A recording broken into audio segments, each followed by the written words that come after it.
Hello, everyone. Welcome back to the Alegre Show. I am so excited. We have a very special guest with us today, singer, songwriter, iconic queen, Manu Manso. Welcome to the Alegre Show. Hi, I'm so happy to be here. I'm so excited to have you on. So just to give you guys some lore drop, Manu and I have been friends for quite some years, and I've seen her grow so much, and it's just such an honor to have you here, kind of to talk about your life, your career, who you are, and your impact on the community, because you have a very big impact, sis. Thank you. I'm so happy to be here with you, honestly. So obviously, I kind of want to give everybody some context about you and your life and who you are. So I want to start off with this little lore drop question that I feel like will introduce us to that. So if we met Manuela at 10 years old, who would we meet? Like, what was she like? What did she think her life was going to look like? Like, what I want to have some context on that. Yeah, well, Manuela would be this little crazy girl that was all over the place, but always had a big dream. You know, I think like I was always so sure of what I wanted to do. Yeah. And ever since I was little, since I was 6 years old, I started singing and dancing and acting, and it was always just like second nature. It wasn't really something that was maybe such a big, like a outside dream, because my parents are both artists. So I grew up in like a very artistic household. Okay. So if you would have met her, you would have literally met an insane child, ADHD, crazy, just like making crazy faces, having no fear, and just really going for it. I think like little Manu was such a hustler. I love that. I think even more than me now. Like now I look back and I'm like, I wish I had that conviction and that drive that she had to just like being fearless. Make things so fearless and just like making things happen and having these big dreams, and just I think if she saw herself now, she would be so proud and so happy and just be like, you've accomplished so many things, and that's like my little girl. That's my queen. That's my queen. Yes. I love that. No, and that's something that makes your heart feel full to like look back on. Totally. What parts of your upbringing do you think are still present in everything that you currently create today? Oh my gosh, I think everything. I'm big on like remember where you come from, right? You know, like that's very 100%. Important. And I think that was also something that my parents, especially my dad, really like instilled in me. Yeah, of just like knowing where you come from, even if you're at the top, whatever that means. Right. Always treat people with kindness, with respect. Be true to yourself. Know that there are things that are bigger than you and that you're not the center of attention all the time, especially in this industry. I think like it's very easy to just let your ego guide the way. And I always try to be very level-headed. I'm not always. I'm a human being, you know. Right. Sometimes I operate from a different angle. But I think those are all things that you learn at home. You know, those are tools that you carry into your adulthood. And my parents were always showing me and not telling me. They were showing you, leading by example. Totally. Because they can say whatever, but you kind of see and you follow suit. And those are all things that I carry with me. Just like humility, but not too much either. Yeah, you know? Like you still know who you are. Of course. Right? You gotta like you have to be there and have your little vibe, but not over the top. No, and like I genuinely love that you said that, because sometimes people say things just to say it, like to sound like a good person and be performative. Totally. But I know you on a personal level, and you genuinely are like that. And you've never let your success get you to like this point where you like glow. If anything, you kind of exude this inspirational confidence that makes the people around you want to be like, okay, like wow. Like déjame ponerme las pilas. Like it's a vibe. Like it gives like that fire energy, and like that's very, you know, amazing. So you were born in Venezuela, but you grew up between Caracas, Miami, Spain, Mexico City. Like it's giving Epcot, sis. Where feels most like home to you? I am 100% Venezuelan. 100%. We love a Veneca. It's so Veneca. I'm also just like I know I'm speaking a lot of English right now. I'm trying to get my brain to like do the English thing because I just speak so much Spanish all the time. But I am definitely a Miami girly. Miami girly, know, like through and through. And I do think living here gives you such a universal view of the world. Like I've always thought that you just have so many cultures, and you know, like what are the chances that you and I would have met if we wouldn't live in Miami? Like 100%. If you were in Cuba and I was in Venezuela, like no, that would have never really like happened. I would have to like travel to you or the other way. So I think I'm very Miami in that sense. Yeah. That there's a lot of cultures que no me pertenecen, que no son mías, right. but that are a part of me. And I have kind of like... It's like a puzzle piece. I've welcomed and I've grabbed from different cultures and people and accents and foods that I've been able to try. And there's places I've never visited, but I know what their people act like and look like because I live in Miami. So 100%. I am 100% Venezuelan through and through. Yes. Culturally, 1,000,000%. But I am a Miami girly. You're like, a Miami it's girly. different. It's a different vibe. And it gives, and I love that you had the experience of like living in those other places and you still can kind of experience that here, even if you're not in those other places. Like, it's so cool. Totally. Like, you go to Publix and you're like, oh my God, like, you're from Mexico City. Hi. Like, you know what I mean? Like, I feel like you don't get that anywhere else. No. You're just around your people. Yeah. So I kind of want to go into the beginning of your career. Yes. Okay. Your career takes off pretty young, right? Like, you're nominated for Best New Artist at the Latin Grammys in 2015. Wow. Okay. Crazy. What did that moment mean to you at the time? It's so wild to look back on that because I was in such a place where I didn't understand what was going on. Right. Like, I knew, I think like every artist always dreams about that moment, like a Grammy, the Oscar, an Emmy, these just huge moments that seem so far away. And when we did the first project, it was a completely independent project. We operate as a family business. My mom's my manager, my sister's my graphic designer. It's been like that from the beginning. Obviously, the more that the career grows, more people se suman and they add. But in that beginning, it was just like, I'm this girl that drops out of Berklee College of Music because she wants to start working. She starts working, does this album with, yes, some connection to the industry by the producer, but like we didn't know anything. Right. You were still young. I was a baby. I was 18, 19 years old. Wow. And then I get this like nomination and I was just like, oh, is this like faraway dream materializing itself right now? No. It was so weird because I just didn't understand. And I was such a fan still. So like my thought in that moment was like, oh my God, when I'm in the red carpet, like I want to meet Nicky Jam. Claro. You know, like you that weren't was like it. feeling like if you were there yet. 100%. I didn't get it. And it was such a blessing because it did kind of throw me into the industry, which is a different world. Yeah. And opened up a lot of doors. And at the same time, I just don't think that we understood the magnitude of what it was. Claro. I was also just like a regular kid. I was partying and hanging and just like living my life. And I wanted this career, but I didn't really like give everything to the career. So in a way, I also think that it just made it harder and put more pressure to like prove myself after. Right. And I also just didn't get it. I don't know how to explain it other than that. Like I just didn't understand the gravity of it. The gravity and what it entailed. And I love that you identify with that now, that like it was a beautiful thing, but it did apply that pressure. But that's maybe what you needed. And that's why like it happened for you. Look, and it's a blessing. 100%. Like there's no regrets, not at all. No, Grammy nomination, it's a huge 6 months after I dropped an album completely independently, no video, no nothing, was incredible. Yeah. I just didn't understand like the eyes that were on me, you know, like maybe it was such a big opportunity and I could have done more with it.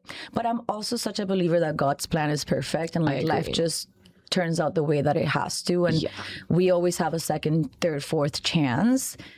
You just gotta be aware and like learn from all of that. And like I just think that it's just very inspirational again, because I look back on that and I always tell people like you could take the leap, but you have to focus on the leap rather than if the net is gonna appear under you. And like it did, because look at how successful you are, look at how happy you are, and like that makes me happy. So you've had over a decade now to figure out who you are in this industry. What's something about being an artist that you've had to unlearn?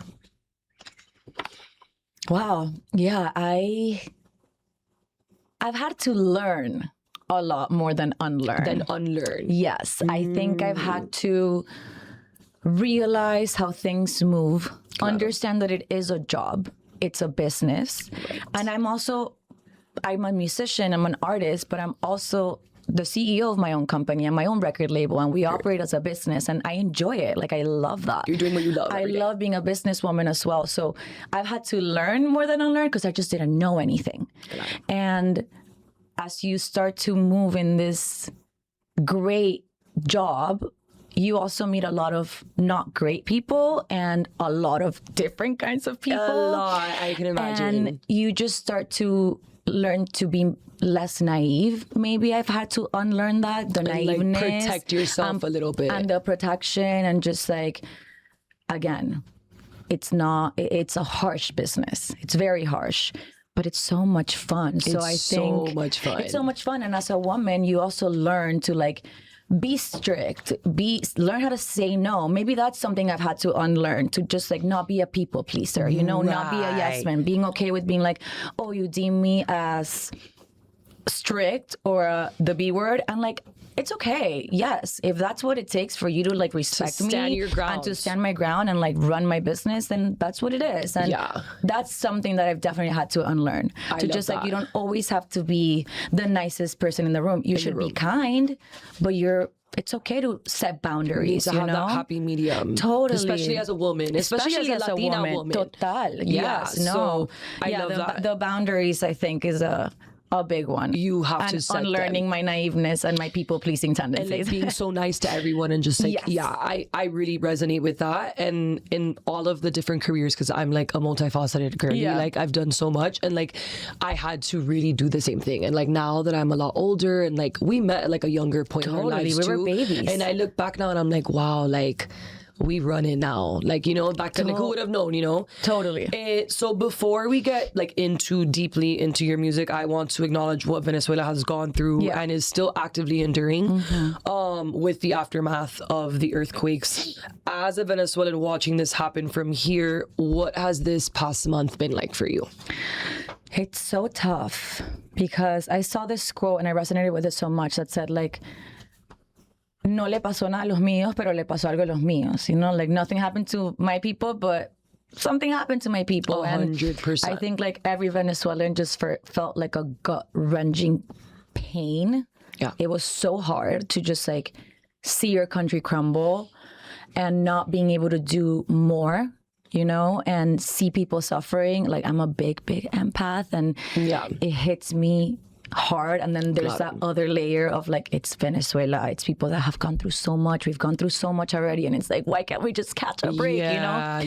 And then you just start to get proactive. Like I just started to get very proactive and donate to all the associations and organizations that I believe in. Like I love animals, so I was really like, everyone's helping humans, so let's maybe send some food and help the animals and help the women that are displaced with their kids. And I just started getting more proactive in that sense. And I was a part of Unidos por los Nuestros that happened this past Sunday. And we raised $1.3 million for Venezuela, and it's Colombia as well, because después se sumó Colombia. I know. And it's just, these moments are definitely hard, but you start seeing how like resilient people are and how we're always able to overcome even the worst pains. And 100%. Then I look at my people and I am resilient because I am Venezuelan. Like I always say that. And you see it. Like these people lost everything, lost their family members, lost their limbs, like lost their homes. Yeah.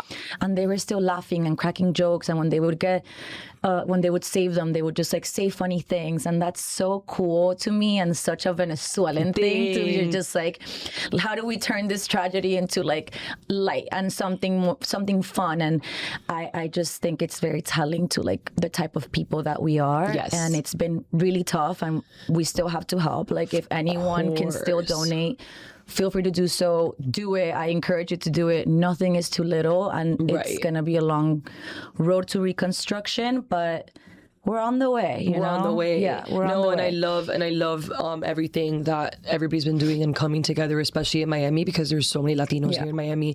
You just mentioned that you performed at the Unidos por los Nuestros. Like, how was that experience? Like, oh my gosh, incredible! I had never sang at the Casella Center, which is number one. That's a big one, sis. Totally. I had been for like award shows and things, but never actually singing. So that was really great. And in a way, it was not about me at all. It was all for Venezuela, like nothing to do with me. But then there's that other angle that it's like, oh my gosh, I'm like kind of accomplishing a dream. And like you always dream of being like, I want to do this stadium tour, singing. And maybe it didn't materialize yet in that way, but it was like my first step to be like, I've never sang in an arena, like never, you know? Yeah, it was a big deal. It was a big deal. Yeah. And so I like accomplished a dream while also doing it for a great cause, which is my beautiful country and 100. helping out and like poniendo el granito de arena and what we can do. And it was so beautiful. It was such a beautiful thing because also we sang, it was like 8 of us that sang together. Wow. Color Esperanza, which is an iconic song so that hits into the heartstrings. Very emotional. Total. So we also got to connect with all the other artists, and everyone was just so nice, willing to help, no issue. You know, we knew what we were there to do, which was just lend our voice for that little moment to get people to donate and get people to just like have a show and come and join us. And it was awesome. It was beautiful. Like for the Venezuelan people and the Colombian people to feel that support and that love, you know. Totally. Because you guys are role models to everybody at the end of the day, and I think that's important to identify that in the artist that you are. So, and it's our job, right, to do that. Right. And so kind of talking about that being their job, there's obviously an expectation for people to utilize their platforms to ignite positive change in the world, especially with somebody that's working in the industry that you work in, or that has maybe like a social media following, anything like that, that they're kind of like a pioneer, right?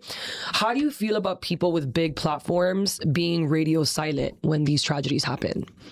I think it's lame. I think that if you're gonna have such a big platform to talk about whatever, whenever, there is like a duty that you have as a communicator to communicate things that are truly important. 100%. You know, and I'm very big on just like stand your ground. Like I can always respect that. I can always be like, hey, okay, you have this point of view. I might not agree with it, but at least you have a point of view. But at least you have, you know? I don't like people that have no backbone. I don't like people that just like are wishy-washy. I understand artists that sometimes like don't want to get into politics from the angle of, okay, I maybe see your point, but I don't get it because I could never do that myself. I think like life is political. I'm also like a really intense person. Yeah. You know? Aries queen. So those are things that I care about deeply. Like I care about social justice. I don't like to see people suffer and not do anything about it. Right. So you feel like it's your role to do something. Totally. And I think even if I weren't a public figure, I would still be into that. And I would still do my part. And when people that have more traction than me don't do anything, it's like, what are you doing? So I don't love that. I think that besides being a celebrity or an artist or whatever, like you're a human being, you know? Let's all help each other. Let's just try our best to help when people are in need. There are so many things that are happening that I know it's difficult to not do it, but like if you're Venezuelan and you didn't say anything about the terremoto, that's weird. Or Latino in general. General. I'm side-eyeing you. Totally. 100%. I'm like, I'm judging and like, do something. Yeah, do something. Like genuinely do something. But sometimes people donate behind the scenes, so that's I don't respectable, know. You know, right? that's but I think that that's fine if you don't have a platform. Totally. You know, like you should. If you move masses, you got to speak on things that you care about. And if you don't, then you don't care about it, and I don't like you. Yes, like stay away from me. Like actually, bye. So all of this brings us perfectly into Manuela. Okay, you released this album earlier this year, and even the decision to name it Manuela feels incredibly personal. Yes. Why did this particular body of work feel like the one that deserved your name? Oh my gosh. Yeah, I don't know. I really have no idea. I get these names from God and just energy, and it's always a thought in my brain, and then eventually it just comes to me. Like it happened to me with Luna and Géminis. I was in the shower and I was like, oh, that's the name. Yeah, perfect. Manuela. It did come. I was simultaneously working on 2 projects. I was doing Luna Géminis Dos, which was an EP that kind of closed out that era, and I had been working on Manuela, kind of like on the back end with my producer. Right. And then we wrote all the things we wanted to talk about, and it was very much everything that I went through in my 20s to my 30s, more than the feeling of love and what I lost and what I gained. It was very introspective. I dug deep into my soul and was like, okay, like what can I talk about that is deeper and a little more personal? And when I started gathering those stories, the name came to me. It was like a thing that happened because of the concept. I'm a very project concept artist. Yeah. I can tell now after this one project, and Manuela grew from that. From it's my stories. I wanted to use my name and describe myself in this etapa de mi vida, in this time of my life. And de ahí como que nació y surgió because of what I wanted to say. The name came, I think, a little bit after, and naturally. And like, I think it's 100% very fitting for the album. I feel like it has so many. It's like an album that you listen to, and it's like different chapters of like you know. It's totally that, and I love it. You know, do you? Obviously, now you're in a complete different chapter, speaking about chapters of womanhood. You're married, right? You're grown up in the industry. How did the version of Manuela making this album differ from the girl making music 10 years ago? Oh my gosh, so different. Yeah, so different. So much wiser, so much more knowledgeable. Going back to like learning how to say no, set the boundaries, fighting for the things that you want. You know, it's like you go into the studio and you're collaborating with people, and I love collaboration because I feel like where I lack, someone else can come in and, you know, make it better. I think part of our artistry and humility is like knowing our strengths and our weaknesses. So 100%. I enjoy bringing people in, but sometimes you gotta fight for what you want, you know, and sometimes también hay que ceder because sometimes another idea is better than yours, and that's totally okay. So before, when I would be in the studio 10 years ago making the first project, I was more guided by someone else because I was more green in knowledge of how things worked. Right. Now I know. Like I know the steps that you have to take. I know how to be in a studio. I know how to record. I know how to... You're more prepared for this. I know everything in that sense. So I'm also able to just express myself better and be like, no, I don't like that. Or when someone says, I don't like that, what you're saying. And I'm like, okay, but I do. And like, this has to be in it. And this is it. And it has to be in there. And then they're like, okay, fine. You know, like sometimes you gotta fight for like what you want to say. And working with Larry, who was the producer of the whole project, was incredible because I've known him for so long, and he was a bandmate of mine. And then we were signed with the same publisher, and we've always kind of had a friendship. But with this project, something beautiful was that he really gave me the space to be vulnerable and be myself. And that doesn't happen very often, you know? It's very hard to find that. And that's why I think the project has that honesty, that it's real, authentic. That it's very authentic. It's not like, oh, let's talk about this because of this. No. And something else that I've seen is that the more personal that you get, the more people relate, because our stories are not only our stories. 100%. You know, when you get a little too broad, you're not really hitting you're losing the plot. Yeah, you're not hitting any heartstrings. People are not really connecting. But when you get hyper specific, that's when you start to see like, oh my God. Yeah. And they see themselves in it. And like, it's hard sometimes to be that honest. And it's cool to keep it in and have it in your journal. But when you got to really put that out into the world, you're like, okay, I'm like soul naked. And that's really hard. And I love that you said journal, because I really feel like this album was like your diary. Like I was like reading your diary, but like in the most beautiful way. Question, because I'm curious, is it harder or easier to write a great love song when you're actually happy? Like, do you think it's easier when you're like heartbroken and you have like those like love songs and it's like, or is it easier when you're in love and you're like... I think it's so much easier to write a heartbreak song when you're heartbroken, because it's just like so many feels. Right. But the funny thing is that I had never really, like, I would always write love songs about the idea of love, you know, and maybe, or like a situationship that really like made me feel some kind of way in that like first week, more than like long boyfriends that I had that never really like ignited that in me. And then when I got married and when I started dating my now husband, I was like, oh my gosh, I'm in love with this person, you know? And I wrote Mi Hombre about him, and I don't think I had ever done a love song for real to someone, you know? And that was like, he just ignited that in me.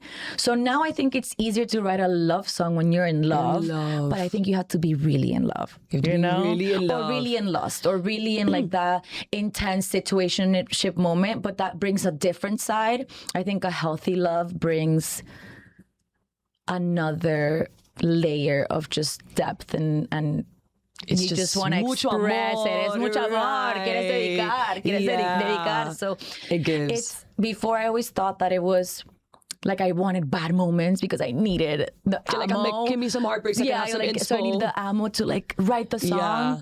And now I don't need it. I rather write about other things. Which I think is like a sign of growing up. Totally. Like it's giving like frontal lobe developed a while ago. No, the frontal lobe fully developed and it was the best thing ever. It was the best thing ever. No, it really is. It really is. Yeah, and you just want to talk about different things too, you know? And the world is bigger than just loving and not loving. That's a huge part. But then huge part. There's also so many, there's a world in here that it's worth exploring. Yeah. And I think that a healthy love also allows you to do that because you're no longer in the chase. You're not in the chase. You're not chasing. You don't want to go get this. You could fully immerse yourself into the love. And into you know, which is love, which is great. So then that's what also, this album was different. I was in a different headspace. I was in a completely different place and I was able to explore me and kind of talk about how I view the world, how I deal with heartbreak, how I deal with love, how I deal with growth, being a woman, getting older, etc., rather than like, this guy broke my heart, this guy, you know, which is younger love. 100%. And I'm 30 now. So it's a different phase of my life, but I love it. It's so much fun. It's so much fun. There's more calm. And you could see the fun in your eyes. Like even when I went to your album release party, like you were glowing. Like you're glowing, so you know, fun. Like you could see the love. You could see the love and like the way that your husband looks at you. Like it's just like, oh my God, like this is so full circle. Like totally. I love that. Little question about the industry. Who's your biggest inspiration in the music industry? They can be alive or dead. Oh my gosh.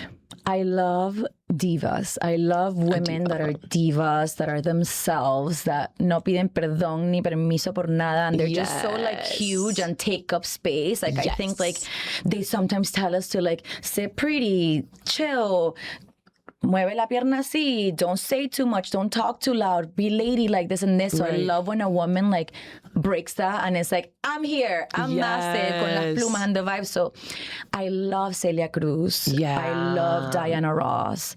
I love Amy Winehouse. I love Sade. I love all these women that just, the girlies, they're just bigger than life and they're unapologetically themselves. And I'm heavily inspired, I think, in this era of my life by those women and any woman that encapsulates that energy. That's like my industry. I love them. They're just so iconic, you know? They are so iconic and they make you feel better to be a woman. Like, oh my God, because, you know, sometimes we get like degraded or we feel like, again, like I'm taking too much space or I'm being told what to do, como que this and that. And they're like, you look at them and you're like, no, but like that's not what my sister want me to do. Like, that's not what they would do. What would Diana do? No, totally. And also, you see their careers and those are long careers. I mean, rest in peace, Amy Winehouse. But every other woman that I mentioned had massive careers. And another angle of being a woman in this industry is that the older that you get, the more disposable you are. And they've made us believe that. And I think that's just like patriarchal. Super. And they're like, yeah, you're 30, like that's old. And it's like, babe, I'm in the best shape of my life. I look amazing. I'm so much wiser. Like, no, it's great. And you see Celia Cruz and her hits were later on in life. Like, ella no era una niña de 19 años. She was a grown woman,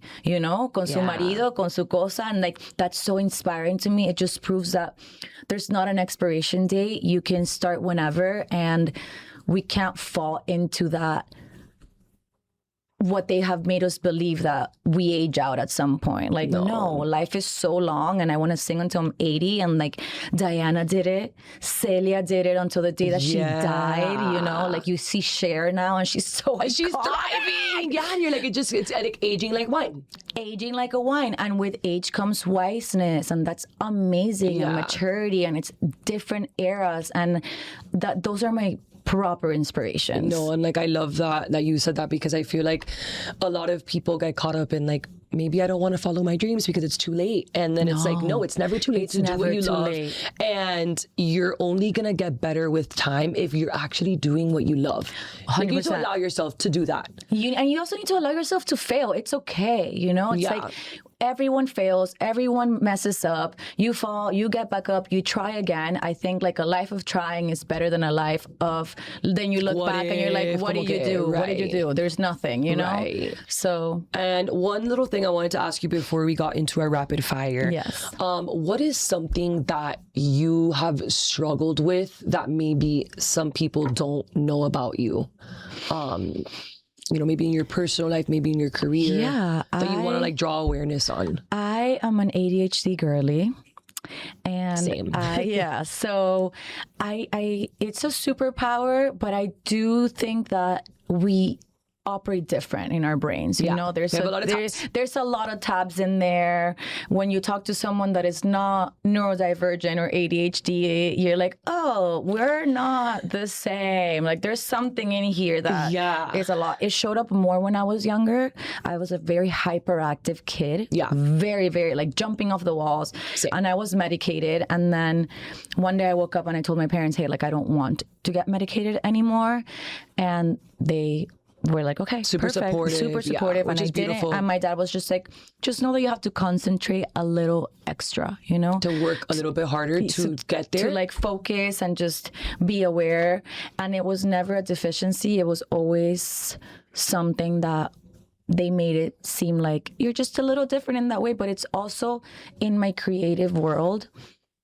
It's amazing. It's such a great tool. It works out. I can do 20 things at once. So many different hats. Like I thrive on chaos, which is like not great, but I really do work well with my back against the wall. So the career path that I chose requires a lot of that. So it works out. Yeah. And I try to just keep it level-headed. There are certain things that I use to chill out. And I'm older now, so you know, you understand your brain. But I'm chronically late. I have time warp. Like it's hard, and I try my best, and I do it. But I just think that there's a lot of women and people in general that have it, and maybe don't know and never knew, and now they're older and they're like, why does my brain operate this way? Yeah. So I think the awareness is important, and also knowing like, everyone has a little bit of something. A little bit, just a little bit. Everyone has a little bit of 100%. Something. And if you do have it, like, don't be ashamed of it. Embrace it. Embrace it. Yeah.